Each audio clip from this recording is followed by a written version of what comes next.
చేసింది అన్యాయం కదండి. ప్రజల మనసుగా నువ్వు ఏం చేసావు? వాళ్ళందరికీ న్యాయం చేసి నువ్వు రిజిస్ట్రేషన్ చేయించుకో. వాళ్ళందరికీ డబ్బులు ఇప్పించావా? ఇప్పించలేదు. నువ్వే రిజిస్ట్రేషన్ చేయించేసుకున్నావు ఐశ్వర్య గ్రాండ్ హోటల్.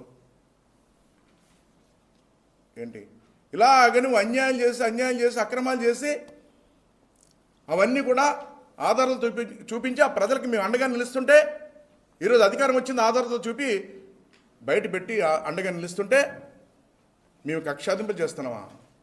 మీరు చేస్తారు కక్షాదింపులు, ఎన్నో రకాల కక్షాదింపులు చేస్తారు.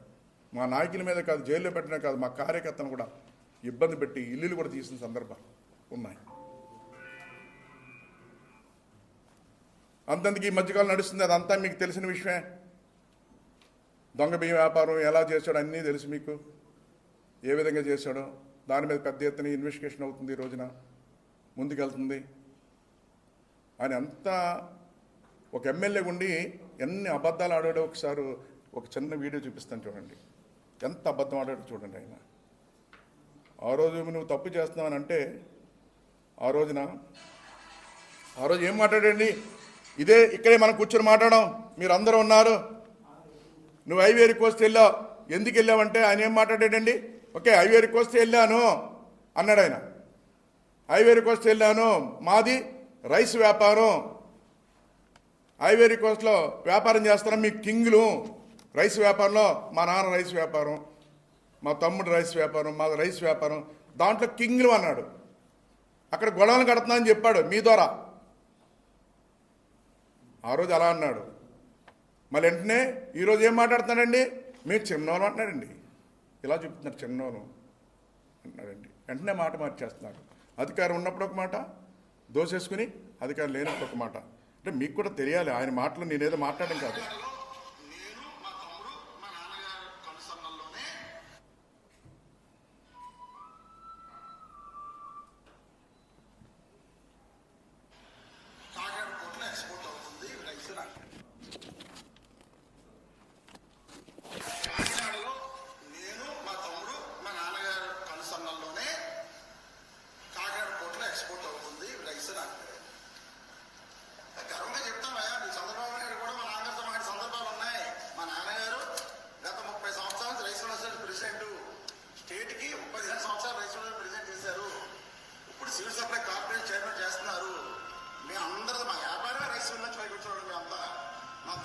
ఎక్స్పోర్ట్ చేస్తాడు.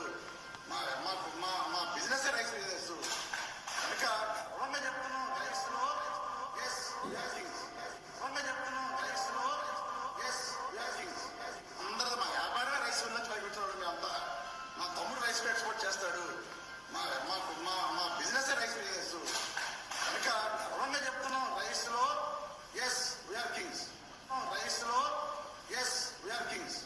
ఈస్ట్ గోదావరి రైస్ బిల్లులో కానీ రైస్ ఎక్స్పోర్ట్లో కానీ మేమంతా పెద్దవాళ్ళని చెప్పుకుంటాం.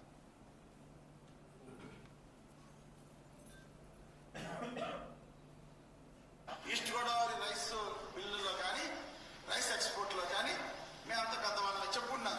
ఈ చంద్రబాబు నాయుడు హెరిటేజ్లో ఎలా చెప్పుకుంటాడో అలానే రైస్లో మేము చెప్పుకుంటాం. కాదు, మాతో పాటు కాకినాడ పట్టణంలో చాలా మంది ఎక్స్పోర్టర్స్ ఉన్నారు. దాని అసోసియేషన్ ఉంది, రైస్ ఎక్స్పోర్ట్ అసోసియేషన్గా. దాని మా తమ్ముడు ప్రెసిడెంట్. మా అనేది గౌరవం ఉంది కాబట్టి అందరూ మమ్మల్ని ఆఫ్రికా కంట్రీల్లో ప్రజలకి ఇక్కడ తిన్నానికి తిండి దొరుకుతుంది. కొంచెం అప్పుడప్పుడు ఇండోనేషియా దేశానికి కూడా వెళ్తుంది. కాబట్టి ఈ మూర్ఖుడు చెబుతాడు ద్వారంపూడి డాన్ అంట కాకినాడలో.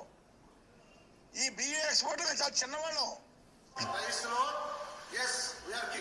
కింగ్ అన్నాడు అప్పుడు. ఈ బిఏ ఎక్స్పోర్ట్ చాలా చిన్నవాళ్ళం. కాబట్టి ఈ మూర్ఖుడు చెబుతాడు ద్వారంపూడి డాన్ అంట కాకినాడలో. ఈ బిఏ ఎక్స్పోర్ట్ చాలా చిన్నవాళ్ళం. పెద్ద పెద్ద కంపెనీలు ఎక్స్పోర్ట్ చేస్తున్నాయి ఇక్కడ నుంచి, పెద్ద పెద్ద ఇంటర్నేషనల్ కంపెనీలు. మీకు ఓలం ఇంటర్నేషనల్ కంపెనీ అని సింగపూర్ బేస్డ్ కంపెనీ. అది వాళ్ళు ఢిల్లీలో హెడ్ ఆఫీస్ ఢిల్లీలో పెట్టుకుని ఇక్కడ నుంచి రైస్ ఎక్స్పోర్ట్ చేసుకోవడం జరుగుతుంది. అదేవిధంగా డాన్ అంటే తప్ప డాన్వే నువ్వు. ఇవన్నీ చేసిన డాన్ అనకపోతే ఏమంటారు? ఇప్పుడు నేను చూపించిన అన్నీ చూసిన డాన్ అనకపోతే ఏమంటారు? డాన్గా వ్యవహరించావు. నీ అధికారాన్ని అడ్డు పెట్టుకుని అధికారం లేకపోతే నువ్వు చేయగలవా ఇలాంటివన్నీ? ఏది ఈరోజు ఏం మాట్లాడుతున్నావు నువ్వు? ఆ రోజేమి కింగ్ అన్నావు, ఈరోజు చిన్నోడు అంటున్నావు. ఏంటి? ఆ రోజు అధికారం ఉంది కాబట్టి నువ్వు చేయగలిగావు ఇవన్నీ కూడా, దుర్మార్గాలన్నీ కూడా. ఇవాళ మళ్ళీ కక్షాదింపులు అంటున్నావు నువ్వు. మీరు తప్పులు చేశారు, తప్పులన్నీ కూడా దాన్ని చట్టప్రకారంగా చేసుకుని వెళ్తున్నారు. ఎంత దుర్మార్గం వ్యవహరించావు 5 సంవత్సరాలు. ప్రజలు భరించారు, అలాగ భరించుకుని ఇబ్బంది పడ్డారు. ఈ కాకినాడ కదా రాష్ట్రం అదే పరిస్థితి ఈ రోజున.